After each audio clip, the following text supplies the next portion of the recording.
దీపావళిలో వినియోగించేటువంటి బాణాసంచాకి సంబంధించి ఇదొక కుటీర పరిశ్రమగా నడుస్తా ఉంటది. ప్రతి ఏటా కూడా దీపావళి ముందు 6 నెలలు లేదంటే 3 నెలల నుంచి కూడా దీపావళి బాణాసంచా తయారు చేసి కార్మికులు చేస్తూ ఉంటారు. అయితే దీనికోసం ప్రత్యేకంగా కార్మిక వ్యవస్థ అనేది ఉండదు.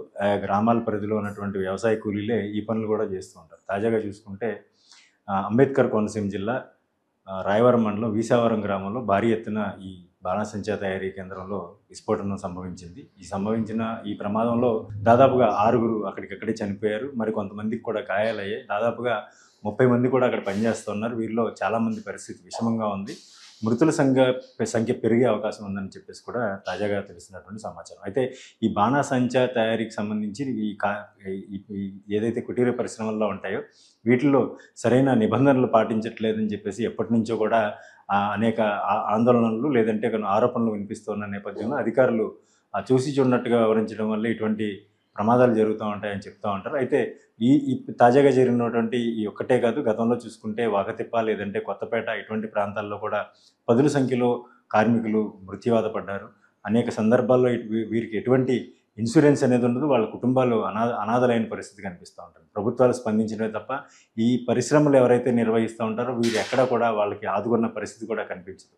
తాజాగా జరిగినటువంటి ఈ దుర్ఘటన పై ఇప్పటికే జిల్లా యంత్రాంగం అంతా కూడా స్పందించింది. ఎందుకంటే ఇది అటు తూర్పుగోదావరి జిల్లా అంబేద్కర్ కోనసీమ జిల్లాకి మధ్యలో ఉంటుంది ఈ ప్రాంతం. దీంతో అక్కడ సహాయక చర్యలు కూడా కొంత ఆలస్యం అవుతుందని తెలుస్తోంది. ప్రస్తుతం అయితే మండపేట రాయవరం సంబంధించి అటు అనపర్తికి సంబంధించినటువంటి ఫైర్ సిబ్బంది అంతా కూడా ప్రాంతానికి చేరుకున్నారు. మంటల్ని అదుపు చేసేందుకు ప్రయత్నిస్తూ ఉన్న పరిస్థితి చూస్తూ ఉన్నాం. మరోవైపు అక్కడ 6గురు ప్రస్తుతం స్పాట్లో చనిపోయారన్న వార్తలు అందుతూ ఉన్నాయి. మరోవైపు దీని మీద పెద్ద ఎత్తున అంటే 30 మందికి పైగా అక్కడ ఆ పరిశ్రమలో పనిచేస్తూ ఉన్నారు.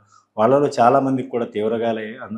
అందరికీ కూడా 80 నుంచి 90% కాలిన గాయాలైనట్టుగా తెలుస్తోంది. సో వీళ్ళంతా కూడా రిస్క్లో ఉన్నట్టే. ప్రభుత్వం దీని మీద ఇప్పటికే స్పందించింది. అధికారులంతా కూడా అక్కడికి చేరుకున్నారు. గాయపడిన వాళ్ళందరినీ కూడా అక్కడి నుంచి సమీపంలో ఉన్నట్టు హాస్పిటల్స్కి అత్యంత కీలకమైన కేసులు ఏమైనా ఉంటే వాళ్ళని అక్కడి నుంచి కాకినాడ ప్రభుత్వ ఆసుపత్రికి కూడా తరలించే అవకాశం ఉంటుంది. ఏవైనప్పటికీ కూడా ఇటువంటి ఘటనలు మరోసారి పునరావృతం కాకుండా ఉండాలంటే ఏదైతే ఈ బాణాసంచా తయారీకి సంబంధించినటువంటి కార్యశాలలు ఉంటాయో వీటిల్లో సమృద్ధిగా నీరు ఉంచడమే కాదు, అధికారులు ఇస్తున్నటువంటి నిబంధనలు పాటించకపోతే ఇటువంటి ప్రమాదాలు తప్పవని మనకి హెచ్చరికలు జారీ చేస్తున్న పరిస్థితి. అయితే ఇటు రెవెన్యూతో పాటు పోలీస్ అధికారులు, ఫైర్ సిబ్బంది కొన్ని సూచనలు కొన్ని నిబంధనలు వాళ్ళకి అందజేస్తూ ఉంటారు ప్రతి సంవత్సరం. ఇటువంటి సమయంలో వాళ్ళు పాటించకపోవడం, పండుగ సమీపిస్తూ ఉంది, ఎక్కువ స్టాక్ తయారు చేయాలి, బాణాసంచాకి సంబంధించి ఈ నాటు తరహాలో ఉపయోగించేటువంటి బాణాసంచాకి సంబంధించి పేలుడు పదార్థాలను ఎక్కువగా వినియోగిస్తూ ఉంటారు. దీంతోనే ప్రమాద తీవ్రత కూడా ఎక్కువగా ఉందని చెప్పి తెలుస్తోంది. మనం విజువల్స్లో చూస్తే భారీ ఎత్తున అంటే దాదాపుగా 50 నుంచి 100 మీటర్ల ఎత్తులో కూడా అక్కడ అలుముకున్నటువంటి దట్టమైన పొగ మంటలు కూడా వ్యాపించిన పరిస్థితి చూసాం.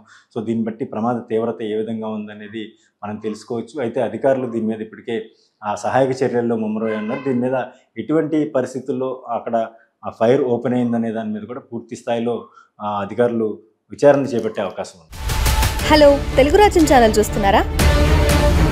సామాజిక రాజకీయ జీవన చిత్రణే తెలుగు రాజ్యం. అతిశయోక్తులు అసత్యాలు ఉండవు. రాజకీయ కోణం కాదు, ప్రజా కోణమే కొలబద్ద. తెలుగు రాజ్యం వీక్షణ మీ ఉత్తమ అభిరుచికి నిదర్శనం.